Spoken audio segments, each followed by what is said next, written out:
Well, thank you very much. We have a big signing right now, and we have a tremendous industry where we're leading by a lot. It's the AI, artificial intelligence. I always thought it should be SI, supreme intelligence, but I guess somewhere along the line they decided on the word artificial, and that's okay with me. That's up to them. It's a massive industry. We're leading China. We're leading everybody by a tremendous amount. The electricity is being built by them in every plant. They're building the electricity. We're getting them rapid approvals.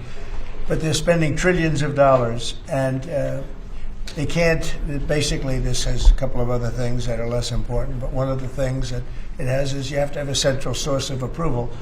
When they need approvals on things, they have to come to one source. They can't go to California, New York, and various other places like Illinois with Pritzker, who's a totally unreasonable person. And they have to have, they're putting all this money in. It's a big part of the economy. And there's only going to be, I think, one winner here. I don't know if anybody agrees with that. I think most people agree. But there's only going to be one winner here, and that's probably going to be the U.S. or China. And right now we're winning by a lot. China has a central source of approval. I don't think they have any approval. They just go and build. But people want to be in the United States, and they want to do it here. And we have the big investment coming. But if they had to get 50 different approvals from 50 different states, you can forget it, because it's not possible to do, especially if you have some hostile. All you need is one hostile actor, and you wouldn't be able to do it. So it doesn't make sense. I didn't have to be briefed on this, by the way. This is real easy business. I mean, this is simple. We're taking in trillions of dollars. We're taking in tremendous amounts of countries, jobs, everything's coming in. Now, just to get off AI for a second, auto plants are being built at levels that we've just about never seen before. Our auto industry was decimated. 56% of our auto industry left our country over the years. It was at one point 100%, and then it got shriveled down, and really we lost a lot. And now, because of tariffs, which have been so incredible, we've taken in hundreds of billions of dollars, and we're bringing back our factories. We're bringing back everything. We've never been in a position like this. Our stock market today was, I saw it a few hours ago, but a few hours ago it was way up, and we hit a new high for the 52nd time in 10 months. We have an all-time high stock market, and it's all reasons. A big reason was the election November 5th, and another big reason, and maybe the biggest reason, but maybe not, because without the election this wouldn't have been done, because people don't know how to do it. The second reason is the tariffs. We're charging countries that were really hurting us badly, were really decimating us. Hence, we have $38 trillion in debt, which will start paying off pretty soon with the tariff money coming in. But countries that were really decimating us use tariffs against us. Now we're using tariffs. All we want is fair. All we want is national security. It's given us great national security. I settled 8 wars, and numerous of them was because of trade and because of tariffs. So we're very happy with that. But this is about something a little bit different. We want to have one central source of approval, and we have, I think, great Republican support. I think we probably have Democrat support too, because it's common sense. I mean, you can't go to every time you make a change, and it could be a very reasonable change, you still won't get it approved if you have to go to 50 states. So this centralizes it, and it's something which the people behind me, the very distinguished people, but Tim Cook just left of Apple and spoke to all of the big companies, great companies, and they won't be able to do this. This will not be successful unless they have one source of approval, or disapproval, frankly. You could have disapproval too, but it's got to be one source. They can't go to 50 different sources. So I just want to thank everybody for being here. And Will, what would you like to add to that? Sure. Mr. President, as you said, in keeping with your commitment to grow the American economy, create potentially millions of new American jobs, and maintain America's technological and military superiority in the years ahead, this is an executive order that orders aspects of your administration to take decisive action to ensure that AI can operate within a single national framework in this country, as opposed to being subject to state-level regulation that could potentially cripple the industry.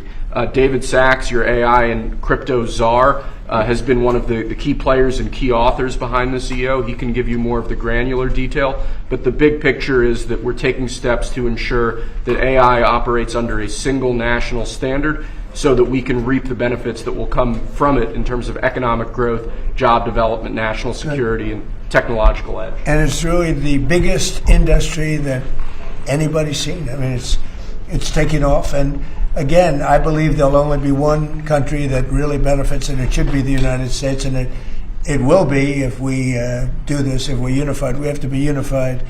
China is unified because they have one vote. That's President Xi.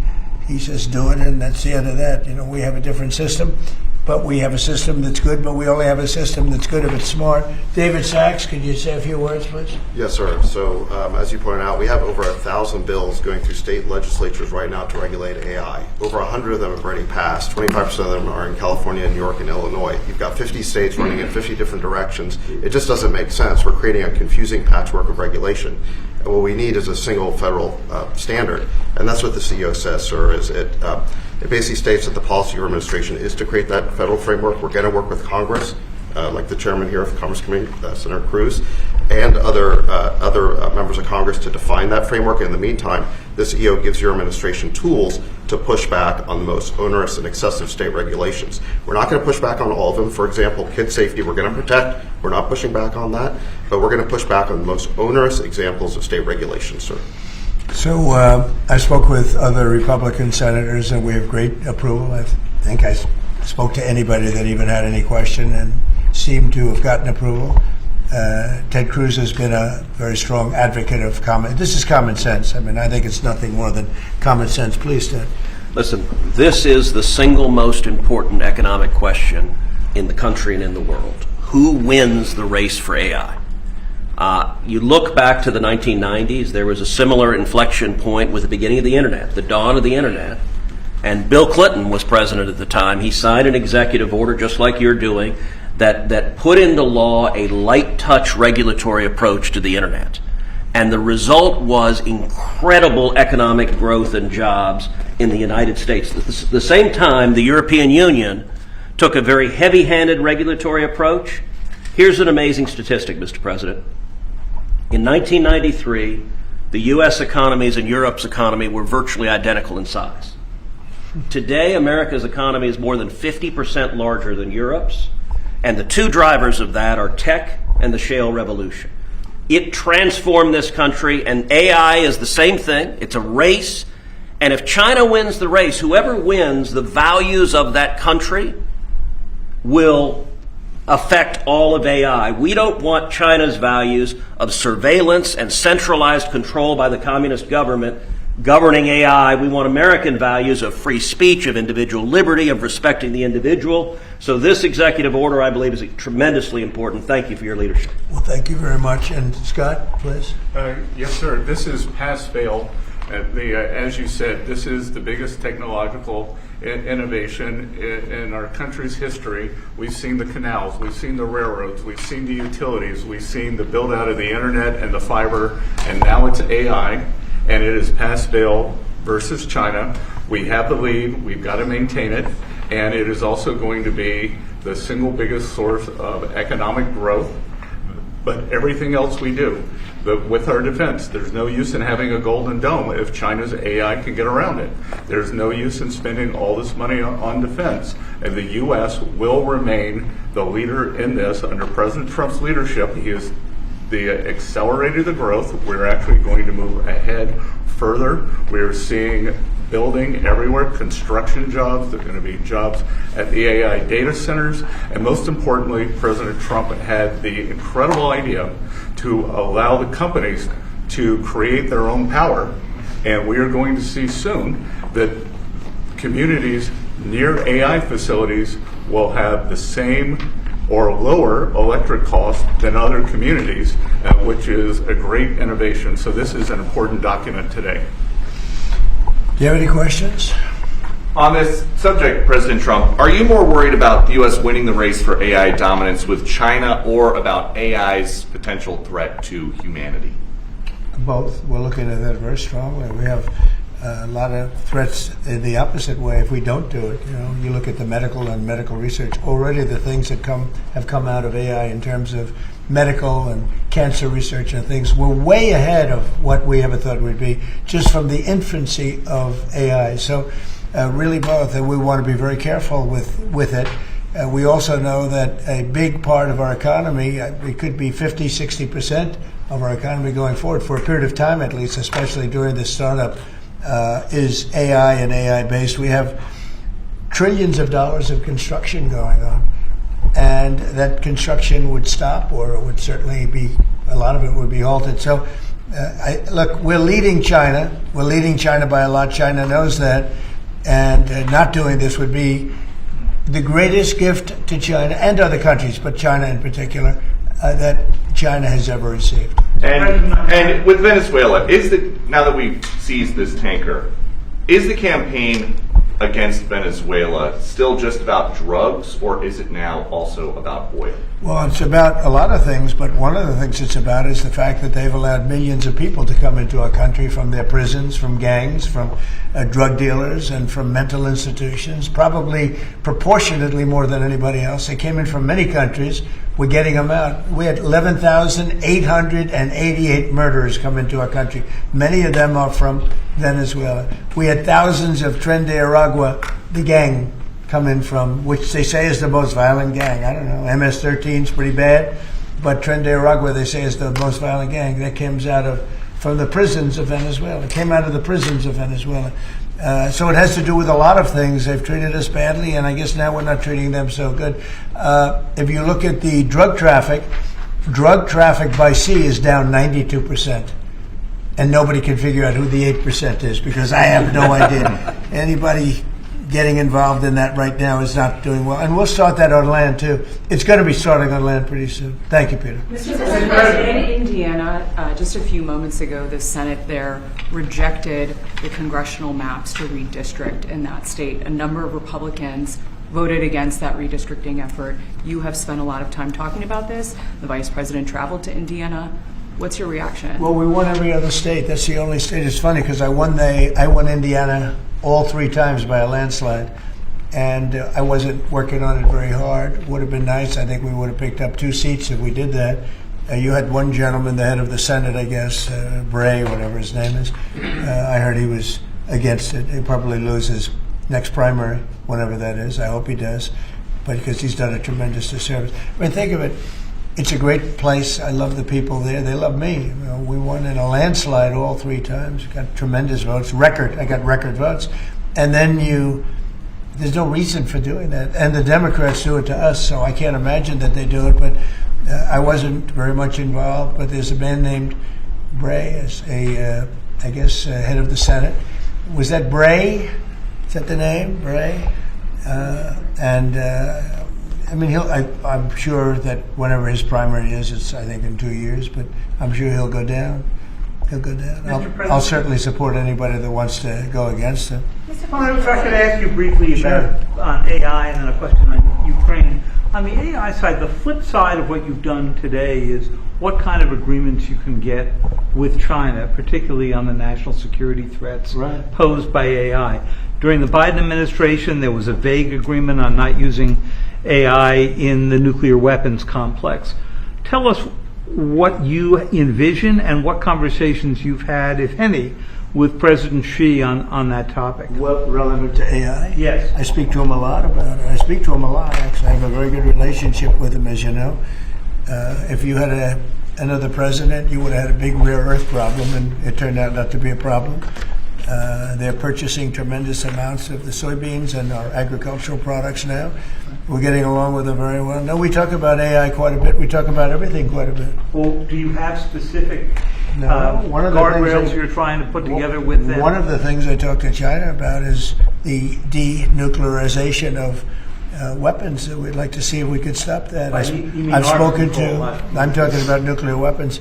I've spoken to China about that. I've spoken to Russia about that. And I think it would be something that we would want to do, and they would like to do, and I think Russia would like to do. They've said they won't join New START or a follow-on to New START. Well, that's what they told you, but what they tell you is different than what they tell me. And I'm Ukraine, Mr. President, just briefly. You made a commitment to the Europeans back in July, if I remember right, to participate in some kind of a peacekeeping force should there be a peace agreement. You mentioned, I think, air support, intelligence, and so forth. Does that commitment still stand? Is the U.S. ready to go contribute to It's called this? the security agreement, Yeah. basically, that they Yeah, call it, the which sounds security like agreement. one Yeah, of we the would help. priorities. We would help with security because it's, I think, a necessary factor in getting it done. I thought that we were very close with Russia to having a deal. I thought we were very close with Ukraine to having a deal. In fact, other than President Zelensky, his people loved the concept of the deal. You know, we threw something out. This is the four-part deal that you... Well, there's 4 or 5 different parts. It's, you know, a little bit complicated because you're cutting up land in a certain way. It's not the easiest thing. It's sort of like a complex real estate deal times 1,000, right? But it's a deal that would have stopped the killing of thousands of lives every month. Thousands and thousands of lives, mostly soldiers, but as you know there's some Are bombs you being headed dropped. to sort of a Korea-like ceasefire there where you don't resolve? Well, there's a meeting on Saturday. We'll see whether or not we attend the meeting. We said we'll attend the meeting if we think there's a good chance of. They want me to attend. They want us to attend, and we'll be attending the meeting on Saturday in Europe if we think there's a good chance. And we don't want to waste a lot of time. We think it's negative. We want it to get settled. We want to save a lot of lives. As you know, in the past we spent could be $350 billion giving it to Ukraine. We got nothing in return, but we gave it to Ukraine. I ended up getting rare earth in return, even though I didn't spend money. And we are now selling weapons to NATO. We're not selling it to Ukraine. We're selling weapons at full price to NATO, as you know. They distribute those weapons probably to Ukraine for the most part. They're probably doing it to others also. But we're not involved in the war other than the fact that we are involved in a negotiation because people want us there. Ukraine wants us involved very much. Europe wants us involved. I have a great relationship with the countries of Europe. As you know, I took GDP.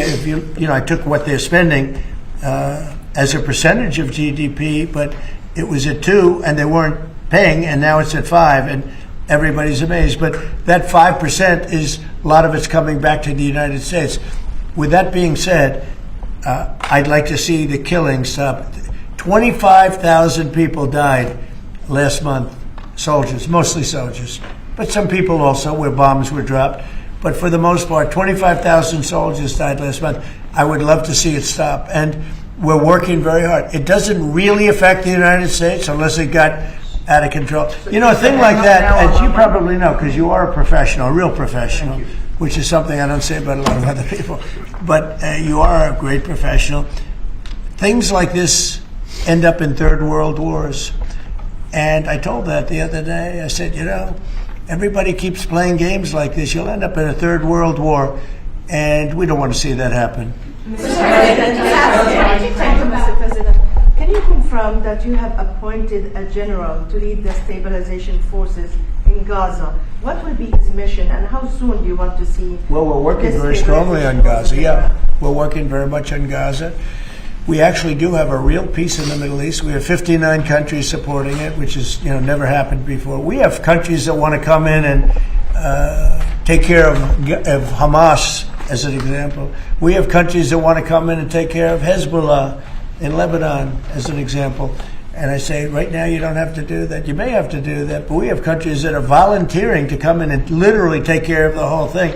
We have a great peace in the Middle East. It's never happened before. And I think it's very strong, actually. And with Prime Minister Netanyahu, you're supposed to meet him end of this month. What's on the agenda? Well, we get along with him very well. He's been a wartime prime minister, certainly. We did a big thing when we went in with this very plane right here, this beautiful plane. We went in with those B-2s, and now I can use the word because it's been confirmed by the Atomic Energy Commission, we obliterated their nuclear capability, their potential. And their nuclear capability would have been there in about 2 months. I think it looked like it was, some people say 2 weeks. I don't know if it's 2 weeks, but a very short period of time. They were very close to having massive nuclear weapons. And these guys went in and they did a job. And that made peace possible because everybody was afraid of Iran. And now they're not afraid of Iran anymore. And Iran would like to make a deal with us. Your own national security strategy does not say obliterated, sir. It says I said- set them back. Your intro does. Well, the Atomic Energy Commission said obliterated, and the people that have seen the site said obliterated, and frankly, Iran said it was obliterated. And to show you how accurate it was, and you know, I fight for the pilots because the pilots and those people went in there at great risk, and they hit every single target on every single bomb, and they did a lot of damage. And for them to be given anything less than 100% of the credit is unfair. So I will tell you, the Atomic Energy Commission said it's like gonzo. It's one person actually used the term obliterated. But Iran actually said that they probably can never go there again. They can probably never start there again. If they ever started, they'd probably choose a new site. But regardless, we took out the Iran nuclear site with great talent. No other country could have done that. No other country has weapons like we do, but no other country could have done that. We have the best weapons in the world. We have the best military in the world. And when we took out Iran, that allowed for peace. There's no way that, and I really have great respect for the King of Saudi Arabia, for the Emir. I'm friendly with UAE. These are great people. These are actually great people and great leaders. There's no way they could have done a deal if Iran was not really nullified to a large extent. Iran is not the same country. Iran was a country that was feared by everybody. Now it's a country that's been very much downgraded. I'm sure they'll try and come back, and they're very capable people. Maybe they will, maybe they won't. They are reconstituting their missile program quite quickly. Well, you know, they can try, but it's going to take them a long time to come back. But if they do want to come back, and they want to come back without a deal, then we're going to obliterate that one too. You know, we can knock out their missiles very quickly. We have great power, and we helped Israel a lot. We were shooting down the drones. We were doing a lot of things for Israel. We did a good job for Israel. But Israel did a good job. They fought, and they all fought bravely. Look, that's a war. That's a vicious war. They're all vicious wars. When you write, hey, you covered a lot of wars, they're all vicious. We never saw a nice one, right? Right. They're all vicious. But that was a big fight. But the big thing was the knockout of the possible nuclear capability. And it was a complete knockout of nuclear capability. That doesn't mean that over the next 2 years or 3 years they're not going to come back or not going to try. I think they got hit so hard, they may talk about trying, but I don't think they want to try. And I can tell you that they would love to be able to make a deal with me.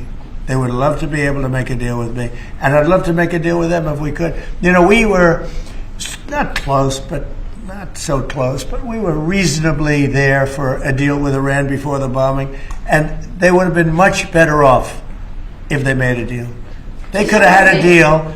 They could have had a deal where they would have been much better off. Look at what we've done. I mean, their place is blown up. Forget about the nuclear. The nuclear is gone, but they're look at the damage they've suffered, the death that they've suffered. They could have had a deal with nobody would have died, no buildings would have been down, nothing would have happened.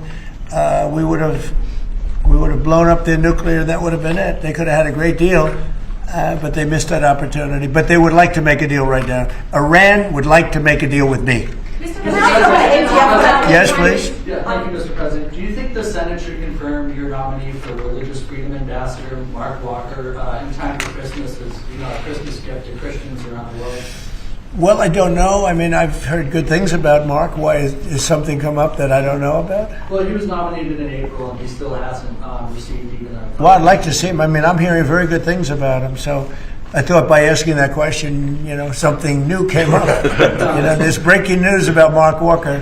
I'd like to see him. I've always found him to be a high-quality person, frankly. Yeah, I'd like to see that happen. I will say John Thune, though, has done a good job. He's approved. He's gotten hundreds of people approved. We have a roadblock with the Democrats. They're just obstructionists, that's all. That's all they're good at is obstructing. They're not good at creating. They're only good at obstructing and wanting open borders and men and women's sports and transgender, all things that transgender for everybody, all things that people don't want. And they're obstructionists. They're doing that with healthcare. We have a great healthcare proposal where we pay all of the hundreds of billions of dollars that the insurance companies have been making. Their stock is up 1,700%. And by the way, the stock market today hit another high. 52 times we hit a high in a 10-month period. That's during my second presidency. And It's been amazing. Nobody's seen anything like it. We had the greatest economy in history in my first term. I think we're blowing it away right now. I think we're blowing it away. And again, prices were the highest they ever were. Inflation was the highest in 48 years, or I think ever. They say 48 years. The press says 48 years. I'll accept that, but I think it was the highest inflation we've ever had under the past administration. We had the highest prices. We have high inflation, you have high prices. Prices are coming way down. Energy is coming way down. Gasoline is hitting now $1.99 in a couple of states, and it's way down. Gasoline is way down. And when gasoline and energy comes down, everything follows. But prices are coming down, and we have an unbelievable economy. 401ks are setting a record. 401ks that's owned by a lot of people because they're based on the stock market.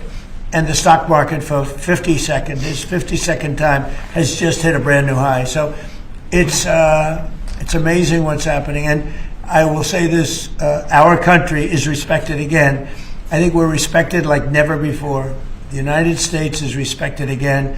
We have a country that was a dead country 1 year ago, dead. And now it's the hottest country anywhere in the world. Thank you very much, everybody. Thank you, Press. Thank you, Press.